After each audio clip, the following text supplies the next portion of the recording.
Hi guys, welcome back. Imran Khan here, and we're back with the next update.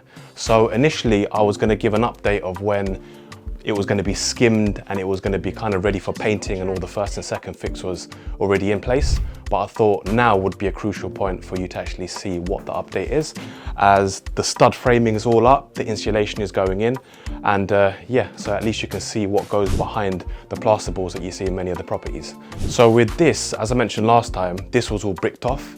And it's actually good that it's being bricked off because next to it is where the kitchen is. And with there being people going in and out, especially in a house of multiple occupants, just having that brick will just allow less sound to travel through and disturbing the people that live here.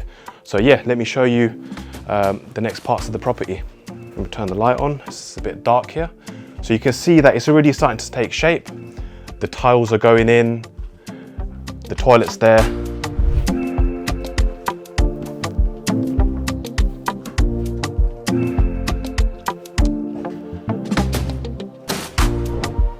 And coming over here, there hasn't really been much that's happened in this kitchen area.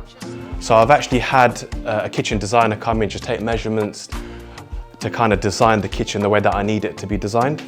And yeah, they're going to be coming back with the designs because obviously without knowing what I'm going to be choosing in terms of the finish, the sort of kitchen appliances that I'm going to be having, they can't really start anything here just yet. There has been a few adjustments because I need as many utilities in this as possible without making it too crammed. So if you look over here, this is where the breakfast bar is going to be going. I'm likely going to have a tumble dryer and a washing machine, potentially an integrated of both stacked on top of each other. So the reason why I'm doing that is because two appliances is definitely going to be needed, and if let's just say I had one dryer, one washing machine, especially if I put something like a coin meter just to making sure that I manage the bills better, it's better to have like a sort of integrated tumble dryer and washer. So yeah, two is going to be stacked on top of each other. There's going to be two fridges, and as you can see here, if you're wondering what this is insulation. So what I actually got them to do was to not put the standard insulation. I told them to put something called rock wool. And the reason why I wanted that is because from seeing HMOs in the past, a lot of the times the things that affect tenants is usually bad internet and noise. And because of those two things, I thought, you know what, now that we're in the build phase, if we've got something like rock wool will allow less sound to travel through the walls. The standard sort of insulation, you can see that the fibers compared to this one is a little bit more spread out, so the sound can actually travel through a lot more. But this one is a little bit more condensed, and yeah, with rock wool in itself, it's a better sound insulator, and also it's just better insulator overall. But obviously, with that being said, the price is double. So in a pack, don't quote me on this, you probably get about, I think you get about 12 or 13. Compared to, let's just say, sorry, you get about 12, 13 in a standard pack, and in these ones you get around about 6, 7. I may be wrong, but that's from what I understand, and obviously it's double the price. So yeah, now that we're in the kitchen, let me show you the rest of the place.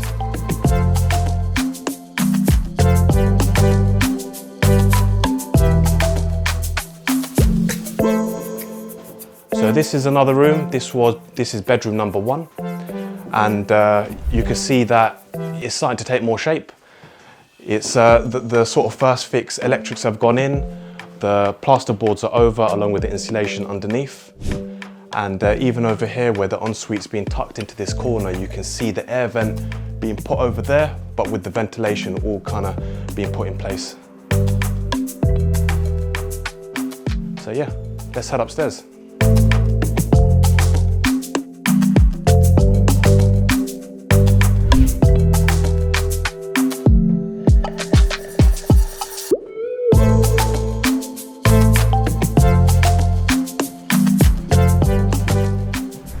This is another bedroom, bedroom number 3.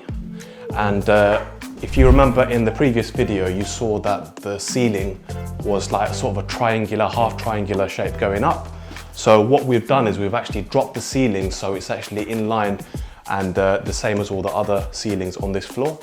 And that's what they've done. First fixes are going in. You can see obviously the markings of where the TV and all the other sockets are going to be going. And You can see over here, just like the other ensuite downstairs, it's got the same sort of theme going on.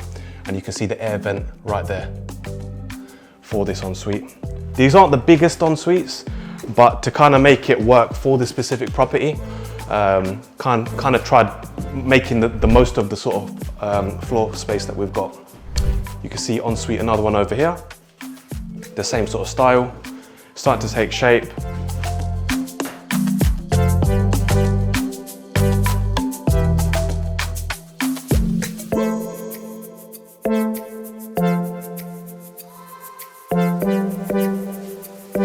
And you can see the fire resistant boards on the top, which kind of differs from like the pink to the standard sort of plasterboard. So this is where the TV is going to be going. These are just little sockets, like the socket switches for the ensuite.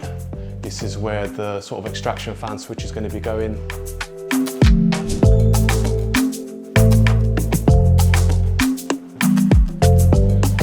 And yeah, this is where the bed's going to be going. The ensuite, as you can see, it is, as I mentioned before, just a bit more functional. If I had the original design of it being rectangular, if we had, let's just say, a double bed in here, there would have been about 40 centimeters between the bed and the wall, which it wouldn't have been good for anyone, and probably this room would have just been sitting empty if that was the case. So yeah, that ensuite's been done nicely. It's kind of tucked in, kind of makes it work for the room. And over here, before we go upstairs, this is where the internet's going to be sitting, the internet router, majority of the stuff connected to the internet. Especially, as I mentioned before, the two biggest things when it comes to HMOs is internet and also sound. Especially if it's working professionals, they're looking for places of where they can work, they can stay there without being disturbed, and also there being good internet. If they're working from home, which is a big thing right now, especially after COVID, people just need to work from home. That's just something that's needed. So what we're going to have actually 3 boosters connected to the mains on each floor, and also hardwired at each desk. So if someone wants to plug their laptop in, they can do it straight at their desk. So this is where the hub is going to be, essentially right here.